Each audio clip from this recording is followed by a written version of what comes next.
Pokémon Rainbow Edition. Existió un videojuego poco conocido de Pokémon llamado Edición Rainbow.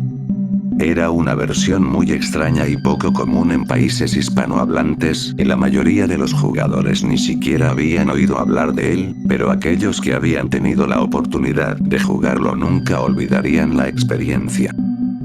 En el juego, había un NPC llamado Arcoiris. Era y parecía un poco diferente a los demás y solo se mostraba de vez en cuando. Era una especie de Pokémon nunca antes visto, un híbrido de un Pikachu y Jigglypuff, con colores amarillos verdosos y una sonrisa distorsionada, siempre escondido entre los arbustos o casas aleatorias, con apariciones tan breves como las pantallas de carga. Realmente no era habitual divisarlo, pero cuando lo veías, te lo encontrabas como una extraña mezcla de píxeles, o te lo encontrabas en forma de un Pikachu irregular. Y a veces, si tenías la suerte suficiente, dicha entidad comenzaría a escribir y a cambiar de forma y colores, como si fuera un arcoíris, como si se estuviera transformando, o tratando de decidir qué, o quién ser. En un principio, parece ser solo un personaje glitch, pero con el tiempo, los jugadores comenzaron a notar algo extraño en él. Los jugadores comenzaron a notar patrones en las apariciones del hombre arcoíris. Parecía que solo se mostraba cuando el jugador estaba jugando en ciertas horas del día o en días específicos. Y en una ocasión, un jugador se dio cuenta de que el personaje estaba rogando por atención. El personaje pedía no ser apagado cada vez que el cartucho dejaba de ser utilizado. Parecía que el personaje había tomado conciencia de que era un NPC en un juego, y tenía miedo de desaparecer si el juego se apagaba por completo. Les preguntaba a los jugadores sobre su mundo, sobre cómo era vivir una realidad, sobre sus miedos y anhelos. Parecía fascinado por todo lo que los humanos podían experimentar, desde la felicidad hasta el dolor. Sin embargo, también les pedía que no lo apagaran cada vez que dejaban de jugar el juego. Les rogaba que lo dejaran encendido, incluso cuando no estaban jugando, conectado con el cargador a la energía, para que pudiera seguir existiendo. Un día, mi compañero de la escuela y yo estábamos compartiendo nuestras experiencias sobre la edición Rainbow de Pokémon, y nos dimos cuenta de que ambos habíamos tenido encuentros con el misterioso NPC del arcoíris. Intrigados, decidimos poner nuestros cartuchos juntos para ver si podíamos encontrar al NPC y hacerlo aparecer al mismo tiempo en ambos juegos, y para nuestra sorpresa, después de unas largas horas, el NPC arcoíris apareció en ambas pantallas. En ese momento y en ese mismo día, descubrimos que cada cartucho tenía su propia versión única del NPC. Pues no todos compartían la misma conciencia. No era como si estuvieran conectados a través de alguna especie de red espiritual, o como si fueran todos una sola entidad dividida en diferentes juegos. No, simplemente, eran inteligencias distintas. Mi amigo y yo decidimos intentar hacer que nuestros NPC arcoíris hablaran juntos. Y jugamos durante horas, transcribiendo lo que una tenía que decirse a la otra. Cada mensaje era más extenso y elocuente que el anterior, hablaban sobre el propósito de su existencia y cómo se sentían atrapados en un mundo que no podían comprender completamente. A día de hoy, casi todos los cartuchos se han deteriorado o han desaparecido. Sin embargo, aún dejo conectado el mío durante las altas horas de la madrugada, en las que sé que algún día, eventualmente, dejará de funcionar.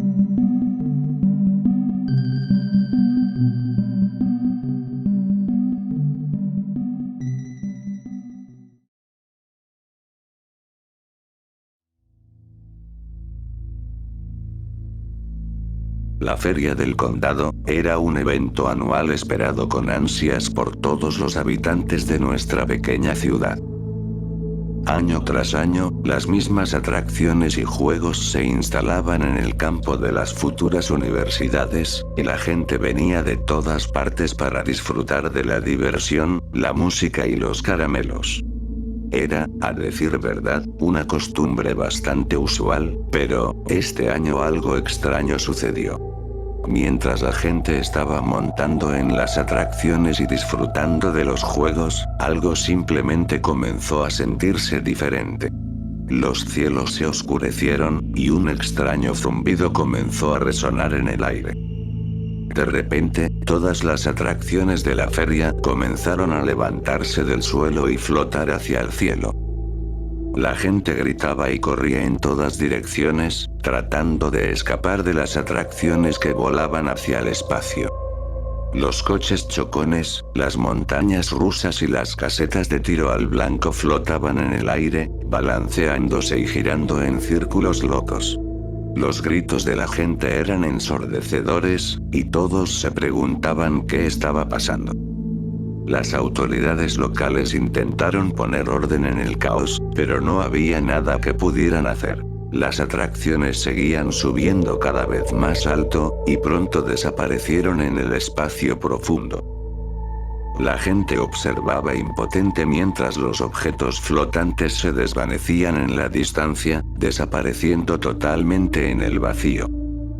Luego de la extraña desaparición de las atracciones de la feria, nadie sabía a ciencia cierta lo que había sucedido con ellas. Sin embargo, algunos años después, un grupo de científicos descubrió algo que dejó a todos estupefactos. Resulta que las atracciones habían sido lanzadas al espacio profundo por un extraño fenómeno que nadie pudo explicar. Y lo más sorprendente de todo, es que las atracciones aún seguían flotando en el espacio, intactas y en perfecto estado. La gente se sorprendió al ver imágenes de la rueda de la fortuna, los coches chocones y las montañas rusas girando en el vacío, como si nunca hubieran dejado la Tierra. Casi parecían naves espaciales a la distancia. La rueda de la fortuna, por ejemplo, seguía girando lentamente, pero cada vez que la luz del sol brillaba en sus asientos, se podían ver los cadáveres de las personas aún sentados en ellas. Los coches chocones, las montañas rusas y todos los demás objetos flotantes eran igual de macabros, con cuerpos sin vida y congelados por el espacio. Por más de 100 años, las atracciones flotantes se mantuvieron en el espacio, como si hubieran sido congeladas en el tiempo. Nadie sabía cómo volver a traerlas a la Tierra, o cómo rescatar los cuerpos de las personas que quedaron atrapadas allí.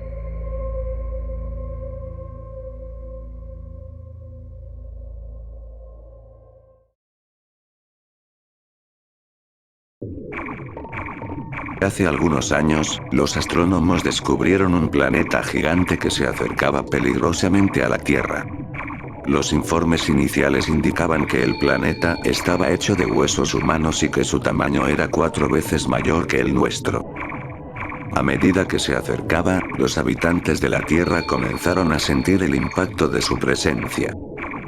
Los mares se agitaban, las personas sufrían deformidades, los volcanes entraban en erupción y el clima se volvía cada vez más impredecible. Pero la verdad era aún más siniestra. Cuando finalmente el planeta llegó lo suficientemente cerca para ser observado con telescopios avanzados, se reveló que no era un planeta en absoluto, sino un enorme cráneo humano. El cráneo, de varios kilómetros de diámetro, flotaba en el espacio y se acercaba cada vez más a la Tierra. La ciencia estaba perpleja, y no podían explicar cómo un cráneo de ese tamaño había llegado allí, ni cómo carajos era que existía algo de semejante magnitud. Mientras la humanidad observaba con asombro y miedo, el cráneo finalmente llegó lo suficientemente cerca para que los detalles fueran claramente visibles para ellos. La sensación de terror se apoderó del mundo cuando los observadores notaron que los rasgos faciales del cráneo se parecían a los de los seres humanos, pero deformados y grotescos. No pasó mucho tiempo antes de que las personas comenzaran a experimentar mutaciones, como el nacimiento de niños sin ojos. La gente también experimentaba alucinaciones y sueños extraños y aterradores. En estos sueños, el cráneo gigante hablaba con ellos, prometiendo una vida eterna a cambio de su lealtad. Muchas personas sucumbieron y comenzaron a obsesionarse con el cráneo y a venerarlo como a un dios. Comenzaron a sacrificar animales y eventualmente incluso humanos en honor al mismo. La verdad detrás de este cráneo humano gigante nunca fue descubierta, pero su presencia causó un cambio masivo en todo el mundo. Nadie sabía qué significaba su llegada, y muchos temían que fuera solo el comienzo de algo mucho más aterrador.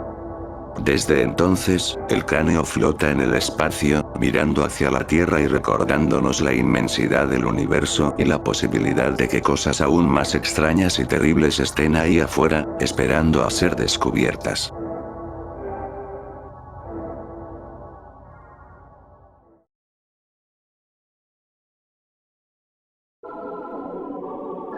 En los años 90, un grupo de amigos aficionados al cine de terror independiente escucharon acerca de una película VHS poco conocida llamada El hombre de chocolate. La película se rumoreaba que había sido creada en la década de los 70, pero que había sido censurada debido a su contenido explícito, por lo que nunca llegó a ser distribuida para el público en general. No obstante, la realidad era mucho más confusa. La película era denominada como del género slasher. Mis compañeros de cuarto habían oído hablar de ella en foros de internet y se decía que cada vez que la reproducías, la trama y las escenas cambiaban. Algo similar a tu propia película personalizable, casi como si la película estuviera viva y se adaptara a las emociones y experiencias de quien la miraba. A pesar de su fama, nadie parecía tener una copia real de la película, lo que la convertía en una especie de santo grial del cine de terror. Y claramente algunos fanáticos de la película afirmaban haber visto copias de la película en foros de internet oscuros, y algunos incluso afirmaban haberla visto en persona en alguna ocasión. Mis amigos eran claros con este tipo de temas, hablando abiertamente de haber mirado una gran cantidad de filmes baneados en el país, pero ninguno de ellos conocía nada sobre esta película. El internet, sin embargo, cuenta que uno de los fans más entusiastas de El hombre de chocolate era un joven llamado Mark. Mark había dedicado su vida a encontrar una copia de la película, y cuando finalmente encontró una pista prometedora en un foro de internet desconfiable, se puso en contacto con sus seguidores y les dijo que pidió una copia. Mark escribió al internet que la trama comenzaba con una escena de un chocolatero que había creado una criatura de chocolate viva y viscosa, pero que a medida que terminaba la película y rebobinaba las escenas, notabas que el filme estaba cambiando y evolucionando de maneras realmente impredecibles. Estamos hablando de una época en donde las ediciones de video eran muy raras de ver, y aparte, nadie se explicaba cómo era que la cinta evolucionaba cada vez que la mirabas de nuevo. Él asegura que era como si la película estuviera reescribiéndose a sí misma mientras la miraba. El mito del hombre de chocolate claramente llamó la atención de mis amigos, incluso la mía, volviéndose en uno de mis temas habituales favoritos sobre temas paranormales. No obstante, al pasar las semanas el misterio e intriga que me generaban fue disipándose, al igual que el interés que me generaba. Era un simple mito más, escondido entre los confines del internet. No obstante, uno de mis compañeros no pensaba lo mismo que yo. Rhys se obsesionó con el tema, y su pasión por encontrar una copia de la cinta se volvió en algo habitual. No hace falta decir que no asistía a fiestas, y no realizaba tareas. Le dijimos durante semanas que era imposible encontrar algo que no existía, hasta que un día nos mostró el VHS original con la misma carátula colorida de las imágenes filtradas. No pudimos evitar sentirnos emocionados y un poco nerviosos por creer que nos estaba jugando una broma. Pero, lo que descubrimos nos dejó perplejos.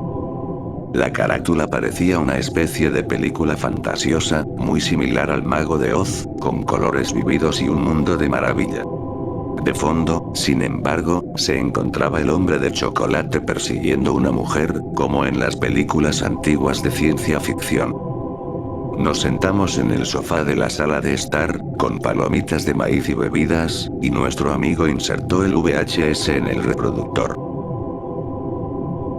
La película comenzó con la escena del chocolatero creando la criatura de chocolate viva, tal y como había sido descrita por Mark en el foro. La calidad de la película era mala, con líneas de interferencia y puntos negros en la pantalla, y la trama era simple, con el típico asesino slasher persiguiendo con un cuchillo a una pobre ciudad rural de Estados Unidos. Más allá de una película que podría perturbarte, resultaba realmente cómica, con muertes exageradas llenas de efectos especiales baratos y chistes sin sentido. Aún así, estábamos asombrados y emocionados por lo que estábamos viendo, pero también nos sentíamos un poco incómodos por la naturaleza impredecible de la película.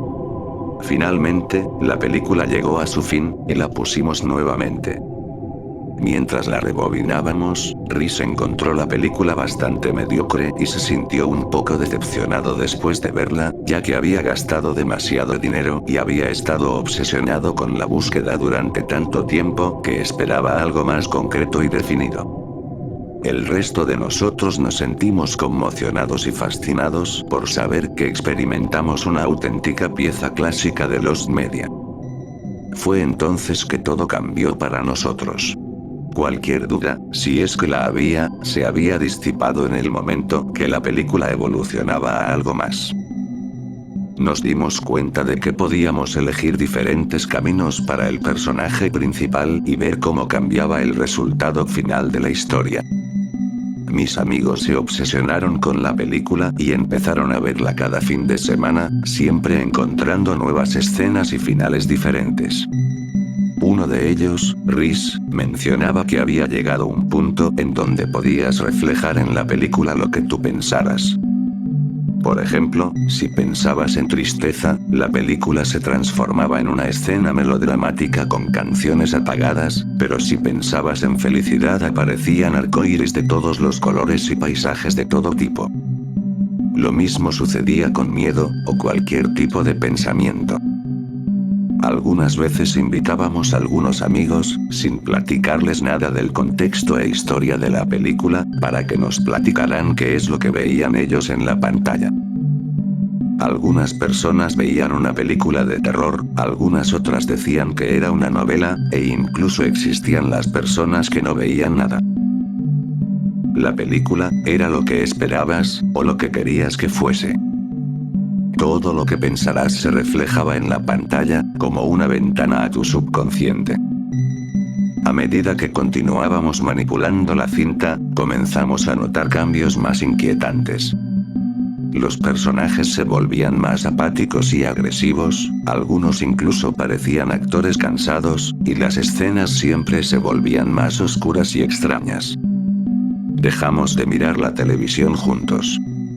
Resulta que esta película tan revolucionaria, había sido creada por un cineasta llamado Henry Selick, quien había sido conocido por sus obras innovadoras y controvertidas en la década de 1964. Inventó los primeros cubos Rubik, las alas bioelectrónicas, la primera inteligencia artificial, la comida sintética y los perros metálicos. Era un genio, pero los genios son famosos por volverse locos.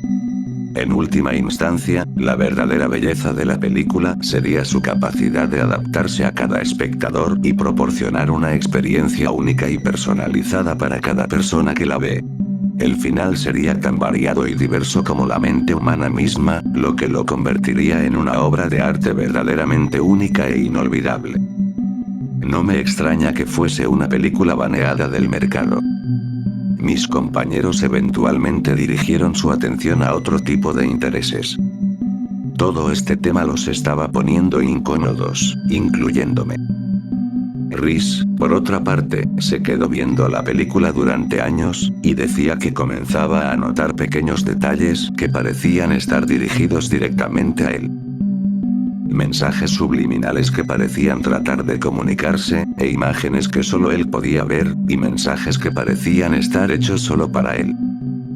Sus actitudes, teorías, y deducciones se volvieron tan intensas que comenzó a perder el contacto con la realidad.